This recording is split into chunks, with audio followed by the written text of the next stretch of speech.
আলহামদুলিল্লাহ ওয়াসসালাতু ওয়াসসালামু আলা রাসূলিল্লাহ। আজকের বিষয় হলো হাদিস ও বিজ্ঞান।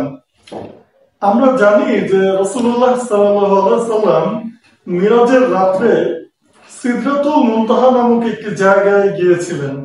এটি ৭ আসমানের উপরে একটি বিশেষ ধরনের বড়ই গাছ। তো এটি যে সৃষ্টির যে জগৎ এবং আল্লাহ তাআলার যে নিজস্ব জগৎ, এই দুই জগতের মাঝামাঝি একটি বর্ডার, সিদরাতুল মুনতাহা বলা হয় এটিকে। তো রাসূলুল্লাহ সাল্লাল্লাহু আলাইহি ওয়াসাল্লাম সেখানে গিয়ে এমন কিছু রং দেখেছিলেন যেগুলো তিনি পৃথিবীতে কখনো দেখেননি। তিনি এটি বর্ণনা করেছেন এভাবে যে তিনি কিছু লাইট বা রং দেখেছেন যেটি দ্বারা সিদরাতুল মুনতাহাকে কাভার করে রাখা হয়েছিল, আবৃত করে রাখা হয়েছিল, এবং সেই রংগুলো বা লাইটগুলো তিনি পৃথিবীতে কখনো দেখেননি। অর্থাৎ এমন কালার সেখানে তিনি দেখেছেন যেটা আমরা পৃথিবীতে দেখতে পাই না। এটি আসছে সুনান আত-তিরমিজির 3360 নম্বর হাদিসে। হাদিসটা সহিহ। তো কোরআনের সূরা নজমের 14 থেকে 16 নম্বর আয়াত যদি আপনারা পড়েন, বঙ্গানুবাদে দেখবেন যে সেখানে কাভার করার কথা বলা হয়েছে, যে সিদরাতুল মুনতাহাকে কাভার করা হয়েছিল, আবৃত করা হয়েছিল, ঢেকে দেওয়া হয়েছিল।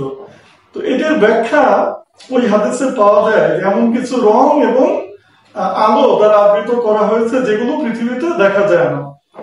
তো আমরা এখন পৃথিবীতে কি সবগুলো রং দেখতে পাই? না। বিজ্ঞানীরা আবিষ্কার করেছেন যে এমন অসংখ্য রং বা কালার রয়েছে যেগুলো আমরা খালি চোখে দেখতে পাই না।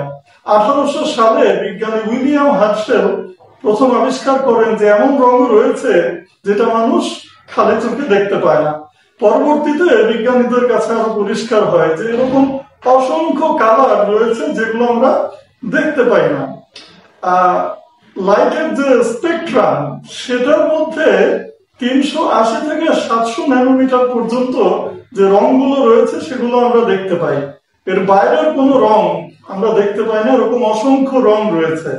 তো হাদিসে বলা হচ্ছে যে এমন রং রাসূলুল্লাহ সাল্লাল্লাহু আলাইহি ওয়াসাল্লাম দেখেছেন যা তিনি চিনতে পারেননি, অর্থাৎ পৃথিবীতে তিনি সেই রংগুলো কখনো দেখেননি। এখন বিজ্ঞানীরাও বলছেন যে মানুষ সব রং দেখতে পায় না, এমন রঙও রয়েছে যেটা মানুষের দৃষ্টির বাইরে। ভিডিওটি দেখার জন্য ধন্যবাদ। আসসালামু আলাইকুম।